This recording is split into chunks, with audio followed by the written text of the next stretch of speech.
আমি প্ৰত্যেকখন জিলাতে আমাৰ যিসকল মণ্ডল কংগ্ৰেছৰ সভাপতি তেখেতসকলৰ এখন সন্মিলন কৰিছোঁ।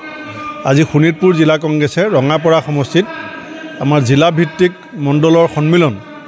কাৰণ এইবাৰ আপোনালোকে জানে যে কংগ্ৰেছ দলৰ যিটো প্ৰাৰ্থী বাছনি প্ৰক্ৰিয়া সেইটো প্ৰদেশ কংগ্ৰেছৰ পৰিৱৰ্তে আমি জিলা ব্লক আৰু মণ্ডলৰ হাতত অৰ্পণ কৰিছোঁ।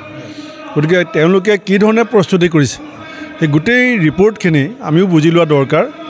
আৰু ইলেকশ্যনৰ সম্পৰ্কত তৃণমূল পৰ্যায়ৰ ৰাইজৰ কি ধৰণৰ চিন্তা চৰ্চা কৰি আছে এটা মত বিনিময় আমি কৰি আছোঁ।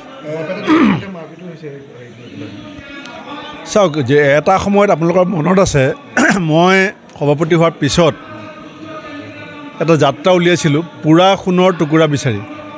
তাৰমানে মই যেতিয়া মিটিঙলৈ যাওঁ 10জন 15জন 20জন মানুহ গোট খায় আৰু মই সেইকাৰণে নাম দিছিলোঁ যে যিকেইজন আছেগৈ সেইকেইজন পুৰা সোণৰ টুকুৰা। এতিয়া 4 বছৰ হ'ল মই সভাপতি হোৱা। এতিয়া নদীত যেনেকৈ সোঁতটো বাঢ়ে, সোঁত বাঢ়িলে শব্দ বেছি হয়, এতিয়া কংগ্ৰেছ দললৈ ৰাইজৰ সমাগম বাঢ়িছে, ৰাইজে দলৰ প্ৰতি বিশ্বাস আৰু আস্থা ঘূৰাই লৈছে আৰু ৰাইজে বিচাৰিছে বিজেপিৰ শক্তিশালী বিকল্প হিচাপে কংগ্ৰেছে আহি থকা সময়ত বিজেপিক দিছপুৰত প্ৰতিহত কৰক। গতিকে যেতিয়া ৰাইজ বিভিন্ন ফালৰ পৰা আহি সমাগম হ'ব তেতিয়া ক'ৰবাত দুই এটা বিষয়ত মতপাৰ্থক্য হোৱাটো স্বাভাৱিক। মই ভাবোঁ যে এইটো আমাৰ অফিচততো বিজেপি অফিচৰ নিচিনাকৈ মানুহে ছুইচাইড কৰা নাই। বিজেপিয়ে ন'টিছ দিবলগীয়া হৈছে যে সন্ধ্যা 7টা বজাৰ পাছত বাজপেয়ী ভৱনত মহিলা আহিব নোৱাৰিব।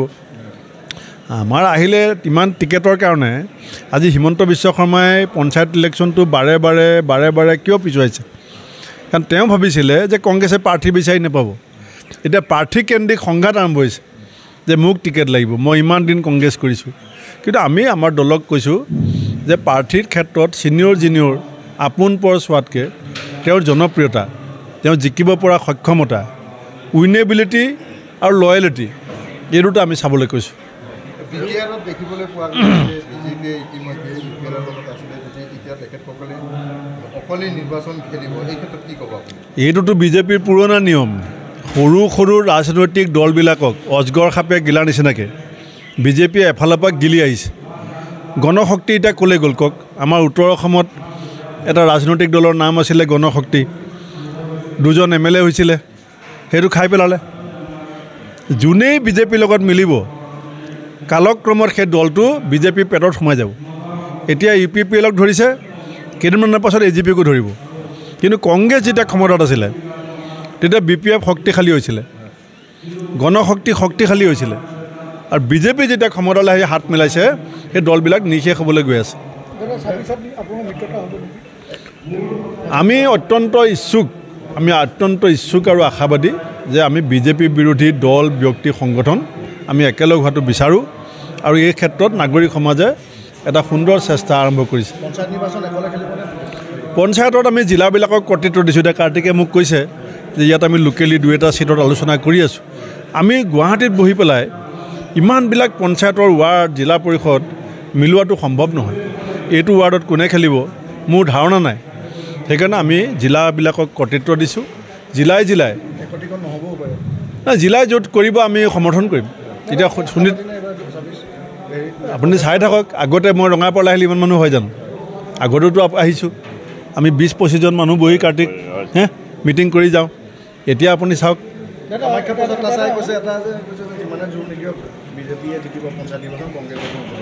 তাছা যদি কেবিনেট মন্ত্ৰী হ'লহেঁতেন দিল্লীত তেতিয়া বেলেগ কথা আছিলে। এতিয়া তাছা মন্ত্ৰীয়ে নাপালে কি হ'ব আৰু?